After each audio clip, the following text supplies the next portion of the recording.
அனைவருக்கும் வணக்கம். டாக்டர்னு என்ன சொன்னாரு, நான் நீட் டாக்டர் இல்ல, திரைப்பட கலைஞர் தான். ஆனாலும் எனக்கும் மாணவர்களுக்கும் ஒரு நெருங்கிய தொடர்பு இருக்கு. நான் ஒரு பேராசிரியரா இருக்கேன். அதனால அன்றாடம் தினம் நான் யங்ஸ்டர்ஸ் மீட் பண்றேன். உங்ககிட்ட இருந்து தான் எங்க எல்லாருக்கும் உயிர்ப்பும் எனர்ஜியும் வருது. இந்த ஒரு அழுத்தமான ஒரு இருண்ட காலகட்டத்தை நோக்கி நம்ம எல்லாம் போயிட்டு இருக்கோமேன்னு ரொம்ப பயத்துல இருக்கிற இந்த நேரத்துல மீண்டும் இளைஞர்களான நீங்கள் எல்லாரும் எழுச்சியை எங்க எல்லாருக்கும் கொடுத்திருக்கீங்க. முதல்ல உங்க எல்லாருக்கும் சிரம் தாழ்ந்த வாழ்த்துக்களையும் வணக்கங்களையும் சொல்றேன். நாள் கணக்கா போராடி உங்க எல்லாருக்கும் ஒரு தொய்வு இருக்கும். ஆனால் இன்னைக்கு அவங்க நிர்மலா சீதாராமன் அவர்கள் as a finance minister தைரியமா மீடியாக்கு முன்னாடி நின்று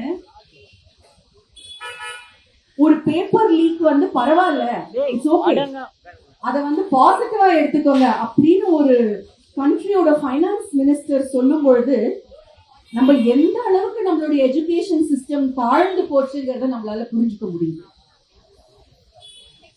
நீட்டை பத்தியோ நீட் ஏன் நம்மளுக்கு தேவையில்லைங்கிறத பத்தியோ இங்க எல்லாரும் பேசுறாங்க.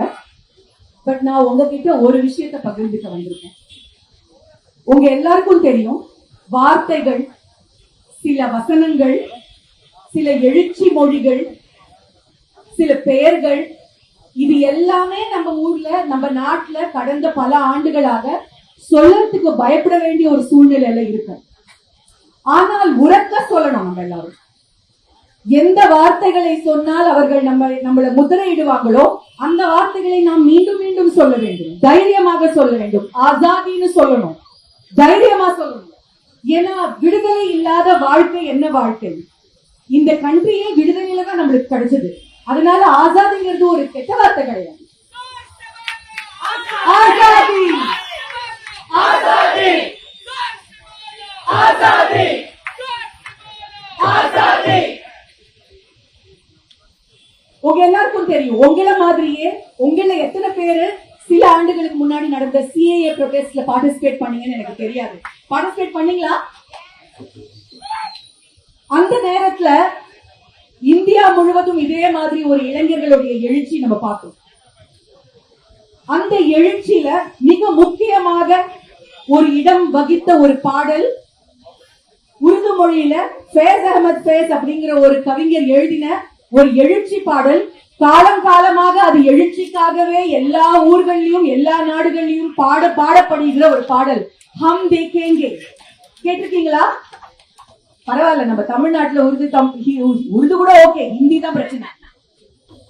ஆனால் அந்த பாடலை எல்லா மொழிகளிலும் இந்திய மொழிகளிலும் நம்ம மொழிபெயர்த்து பாடினோம்.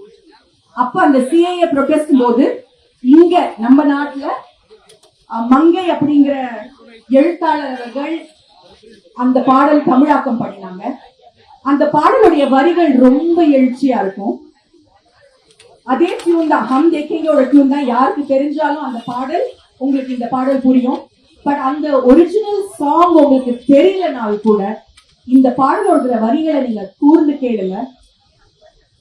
கொஞ்சம் சோர்வா இருந்தா, நைட் ஆச்சு, என்னடா அது தர்மேந்திர பிரதான் தான் ரிசைன் பண்ணிட்டாரு, ஒருவேளை நம்ம இன்னைக்கு நாளைக்கு காலேஜுக்கு போலாமோ, நம்மளுடைய ஜேர்னி முடிஞ்சிருச்சோ, நம்மளுடைய வேலை முடிஞ்சிருச்சோ அப்படின்னு நினைக்கிறீங்கன்னா நோ, இப்பதான் நம்மளுடைய வேலை ஆரம்பிக்குது. அந்த எழுச்சிக்கான பாடல் தான் இது. இசை, நடனம், நாடகம், இதுதான் நம்ம நாட்டுடைய ஆணிவேர் ஃபார் ப்ரொடெஸ்ட். சோ ப்ரொடெஸ்டுக்காக நீங்க எல்லாரும் எவ்வளவு பியூட்டிஃபுல்லா நீங்க உங்களுடைய பேனர்ஸ் அண்ட் ஸ்லோகன்ஸ் பார்த்து நாங்க ரீல்ஸ்ல பார்த்து மகிழ்ச்சி அடைகிறோம். அந்த வரிசையில நான் உங்களுக்காக இந்த பாடலை இங்க சமர்ப்பிக்கணும்னு நினைக்கிறேன். உங்களுக்காக இந்த பாடலை இங்க விடணும்னு நினைக்கிறேன். இதை நீங்க இதுக்கு மேல கையெடுத்து நீங்க எங்க இந்த போராட்டம் நம்ம தொடர்ந்தாலும் நம்ம எல்லாரும் நாம் பார்ப்போமே அப்படிங்கிற இந்த பாடலை பாடணும். நாம் பார்ப்போமே, என்ன பார்க்க போறோம்? என்னதான் பண்ணிடுவீங்க, பார்ப்போமே, நாம் பார்ப்போமே, விடியலாய் மலரும் நம் நாள் அதனில் நாம் பார்ப்போமே. அப்படிங்கிற இந்த பாடல் வார்த்தைகளை கூர்ந்து கவனிங்க. நான் நடன கலைஞர்கள்னால உங்களுக்கு கொஞ்சம் அபிநயமும் பண்ணி காமிக்கணும்ல.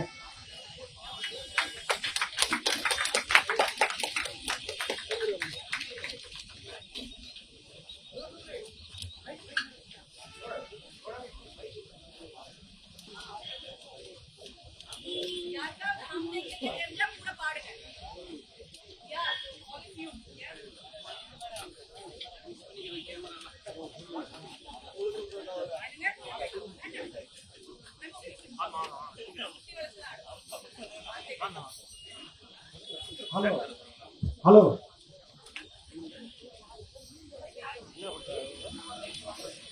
தெரியலையா சொன்னமா இல்லையா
ஆண்டவன் பெயரே நிலைத்திருக்கும், அது மறைந்திருக்கும், எங்கும் நிறைந்திருக்கும். காட்சியும் அதுவே காண்பதும், உள்ளொளியின் உண்மையின் முழக்கமாகும். உள்ளொளியின் உண்மையின் முழக்கமாகும்.